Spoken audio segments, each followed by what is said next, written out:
So, as I was saying, our gospel, or the scripture comes from the Gospel of Luke, chapter 7, verses 11 through 17. It goes like this. Soon afterward, Jesus went to a town called Nain, and his disciples and a large crowd went along with him. As he approached the town gate, a dead person was being carried out. It's a funeral. The only son of his mother, and she was a widow. A large crowd from the town was with her. When the Lord saw her, his heart went out to her. And he said, "Don't cry." And he went up and he touched the bier that they were carrying him on. And the bearers stood still. And he said, "Young man, I say to you, get up." And the dead man sat up. And he began to talk. And Jesus gave him back to his mother. They were all filled with awe and praised God. "A great prophet has appeared among us," they said. "God has come to help his people." This news about Jesus spread throughout Judea and the surrounding country. My name's Chris. Like I said, I'm a candidate for ministry, and I've got the crud. Forgive me. I've got a Wadson's and I'm going to be coughing and stuff. I apologize. I also am going to be sipping water. I'll try to use it dramatically for like pauses and stuff, but I haven't been doing very well with it. So we have an unusual, actually a very simple story. This lady is at a funeral for her son, her only son, and Jesus just happens upon them, and he sees not just a woman who lost her only son, and I know there are people in our congregation who have had to bury their children, which is a pain and a sorrow that's I can't even imagine what that would be like. But this woman is also a widow. She's lost her husband. Not only that, but she lives in the ancient Near Middle East, where women don't have any property rights. They don't have any social status. She has no ability to actually live apart from a husband or a son or some male in the family who's going to take care of her. So this is not just a funeral for her son. This is her funeral. This is the end of her life as she knows it. She's going to be a beggar on the street at best. And Jesus happens upon this circumstance. And I think the operative phrase in our text this morning is that Jesus sees her and his heart goes out to her. And this is nerdy, so please come with me on this. From time to time, when I think about the grandness of the universe as we know it, and think about there are about 6.5 billion people on the planet, and that's a lot. That's a huge number. And the planet is one small speck in a galaxy that is billions and billions and billions of solar systems. I mean, it's just that galaxy that we live in is so unfathomably large that I can't even really fit the math into my brain. We have to come up with different ways to notate the numbers. They're so big. And so that galaxy is one of countless other galaxies in a universe with billions and billions of galaxies. And each of these galaxies have billions of stars, and lots of these stars have planets. And just the immenseness of it all. And the space between these galaxies, it's so big that it takes light, the fastest thing we know, billions of years to travel between galaxies, let alone to the edge of the universe. I mean, when I really, and this is the nerdy part, when I really connect with it, and I really think about it, it actually scares me. I think about the vastness of where we are and how huge everything is, and I can actually, get myself to a place where I feel entirely invisible, insignificant, like nothing could ever matter. It's so huge that it makes me feel infinitely small. And this God that we worship spoke all of that into being with a word. And the vastness and hugeness of the universe came into being with a will, just a whim of an action from God. And that's why it's so incredible. And that's why the operative phrase in this text is that God's heart goes out to her. The vastness of the universe was spoken into being by this immense, infinite, powerful being who is so much larger than anything we can even comprehend. We don't even have math to describe how big what he made is, let alone him. That God, his heart goes out to this woman who's in trouble. That's kind of insane. I mean, when you really think about it, I don't know about you, but my reaction to mosquitoes is kill them all. You know what? Yes, yeah. That is applaud-worthy. Hallelujah. I hate mosquitoes so much that I don't even kill spiders in my house because they eat mosquitoes. And so the idea that I just could not care less about mosquitoes, I will kill them as soon as I can. And the difference between me and God is infinitely bigger than the difference between me and a mosquito. And so the idea that God actually has a heart for his people, and more than that, a heart for like the individual person who is suffering, it's insane. It's incredible. When's the last time you cared about a mosquito's suffering? Never. And that's what I'm saying. This character of this God that we worship is so radically compassionate and so insanely that way that not only is his heart gone out to her, and in his infinite power does he raises her son, but I think we need to carry out the story further than that. Because this story, and for those of you who've heard anything about Christianity, this story of this compassion that this God has for us leads him to a cross. It leads him to a place of suffering himself.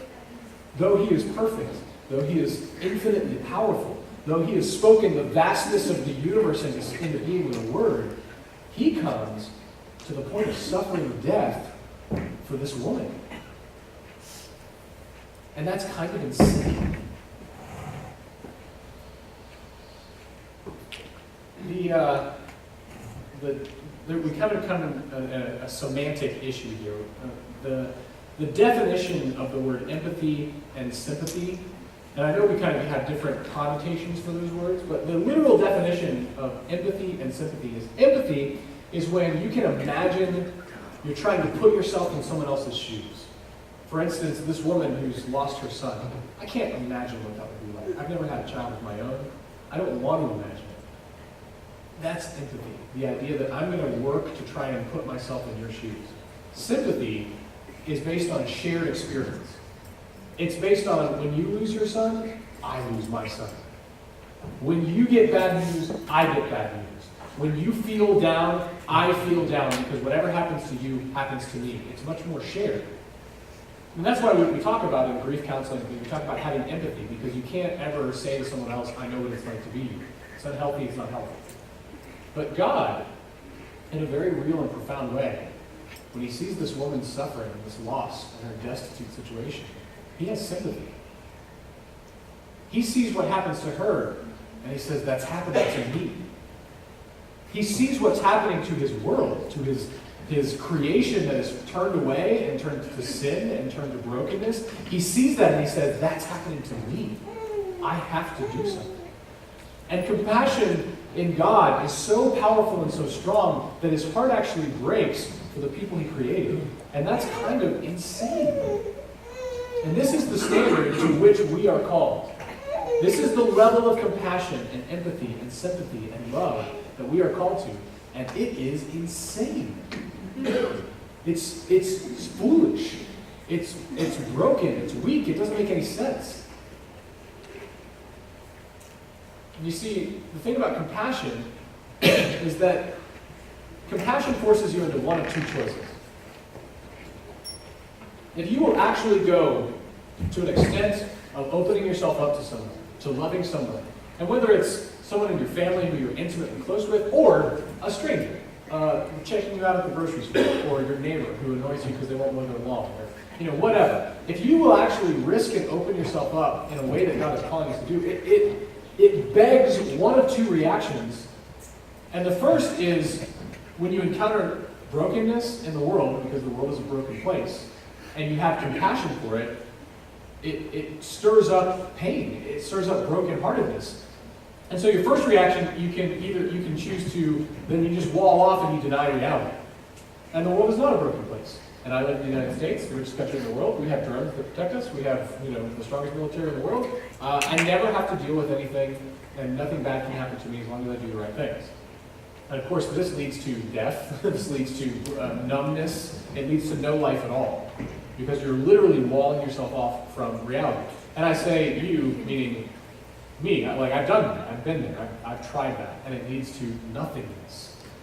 The problem is the only other option is heartbreaking.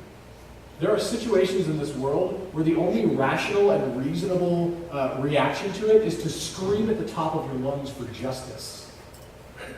The only possible reaction to child slavery is rage, uncontrollable rage. The only possible reaction to human trafficking and to racism and to indiscriminate genocide, the only possible reasonable reaction to any of this is unfathomable rage, screaming at the top of your lungs for justice. And the problem is, these things are giants. They're huge. And I cannot conquer them. No matter how hard I fight, no matter how great an idea I have, no matter how hard I work, I cannot conquer these giants in the land. And the conversation between me and God has gone something like this. What do you want me to do? I can't, no matter how hard I fight, I can't do it. And God says, I know, I'm going to defeat them. I say, but that's insane because you won't take up the sword. Your plan for saving the world is the cross. It's death. It's suffering. It's brokenheartedness. Your plan for saving the world is that when somebody else hurts, you hurt with them. Not when someone else hurts, you take up the sword and you go fight off whoever's hurting them. Your plan is to hurt and suffer along with your people. And that is insane. I've got some friends in seminary with me, and we all kind of work for churches, and we're in that kind of churchy world. He heard a sermon about compassion one time, and he's a music director for a larger church. And so he went to his church, and moved by this sermon, and he got some money to buy iPads. And this is right when kind of the iPad 2 came around, I think. And he installed GarageBand on all of them, and he had a connection at a hospital where he lived. And so he went and took iPads and GarageBand and his gifts as a musician and started ministering to children in a cancer ward. And he started teaching them how to play music and how to play around with this new software. And GarageBand's kind of cool because it's got like a keyboard on it and you can make different noises. And they would get together and they would kind of make this GarageBand band together. And he started ministering to kids. And in the middle of that, he kind of formed this kind of special bond with a teenager. Her name was Kelly. Kelly's prognosis was terminal. She was not going to make it, is what all the doctors were saying. And they weren't sure. They give you 6 months, but it could be 2 years. Who knows how that's going to go? And for some reason, he and Kelly just clicked. They just kind of, she really latched on to the GarageBand thing, and was kind of a natural musician. And he really clicked with the family, and all of that just kind of gelled. And so he started putting on Facebook her creations, the things that she was making on GarageBand. And so he told the story. This is what I've been doing. This is what's going on. Take a listen to this. And they're starting to kind of form this community of his friends who were in lots of churches and stuff. And they started kind of gathering online through Facebook around this girl Kelly. And soon enough, they started doing kind of a regular prayer devotion around praying for her and her family and for healing and for comfort. And eventually, the family got to a place where they were strapped financially. And so the Facebook family got together and they had garage sales and they had car washes and they raised money and they donated as much as they could to help the family. And then it came time where Kelly was coming to the end of her life. And they were talking about what she wanted to kind of do as her bucket list and things like that. And she wanted She wanted to have churches make quilts for all the people who were in her cancer ward. So then, again, the Facebook message went out, and churches responded, and they tied knots in quilts and said prayers for kids, and mailed the quilts and blankets from all over the country. And eventually it got to the point where Kelly was very near to the end of life. And this friend of mine was there with her and with her family on a very regular basis, on a daily basis at the very end. And we were all praying and waiting and anticipating the inevitable. And finally the post came one day. It said, Kelly died this morning. Her last words to me were, I love you too. Please pray for the family. And this outpouring of grief and sorrow on the internet through Facebook over this girl that no one had ever met. It was unfathomable. It was insane. That God would call this many people to love this girl who was inevitably going to die in less than a couple of years. Your plan for saving this world is insane. And that's why it is so vitally important that we remember the third day. Because after death and sorrow and sin and shame and humiliation had its way, after everything that could possibly be done to a human being was done to Jesus, and it looked like all was lost, the third day he rose. The third day he walked out. And he walked out with a promise. He walked out with a promise that you and I do not have to have suffering be the end of the story. That when we do suffer, that there is a purpose, that it can bring salvation and freedom and life. That when we die to ourselves the way that Christ willingly died for us, that there can be eternal kingdom, glory, freedom for all. This is God's plan to save the world. It's not through a sword. It's not through human effort. It's through our broken hearts. It's through our willingness to die to ourselves. It's through our willingness to love someone that we know is going to break our hearts. It's through our willingness to risk and be vulnerable and have compassion. When we know that that addiction that person is fighting is going to win sometimes. And it's going to be utterly disappointing. When we know that this girl's going to die in less than 2 years. Why in the world would I invest 2 years of my life in someone who's going to die? When we know that we can't possibly win the fight on our own. When we know that the giants in the land are far too big for us to overcome. When we know that compassion requires heartbreak and suffering and death to ourselves.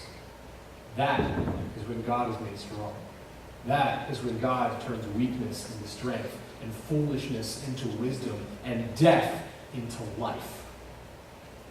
This is God's plan for saving the world. It's not through a sword, it's through a cross. So about a month after Kelly passed, my friend finally posted again on Facebook. And he said, "Good morning, Facebook family. Meet Stacy. She has bone cancer. She wants to learn to play guitar. Is there anyone out there who's got a spare guitar? Because I can teach her if we can get our hands on one. Will you pray for her and her family? They're really struggling with the prognosis of terminal cancer." And hundreds of people with broken hearts who had lost someone they cared about they never even met poured out love and prayer and compassion and said, "We'll love her again. Bring it on." God's plan to save the world is not through the sword. It's through our broken hearts. It's through our willingness to be obedient to the point of suffering. And the good news is that suffering is not the end of it. That the cross ends in resurrection. So we can boldly walk into darkness and pain and shame and sin. We can boldly walk into places where we know our hearts are going to be broken, because one day I will meet Kelly. Because one day there will be no sin and shame and suffering, because one day we will be together in a kingdom not built with human hands, but eternal in the heavens. This is the promise that our God brings to us. So may you go boldly into places that break your heart. May you go boldly and foolishly and weakly into places where you can't possibly win the fight. May you walk out onto the waters where feet may fail. May you be stretched to the edge of your faith and find that in your weakness you rely on a power that is greater than anything you could ever imagine. This is God's plan to save the world. Please pray with me. Lord, you are insane. Your plans don't make any sense to me. Your ways, you say, are higher than mine, but I don't get them. So, Lord, stretch us. Teach us faith, teach us obedience. Give us a willingness to hurt for the people who are hurting. Give us courage to be vulnerable, to risk, and allow us to lean on your grace, on your strength, on your redemption. And through our brokenness, Lord, teach this world what it is to live for significance. Bring us back to life. Shatter the darkness with your glorious light.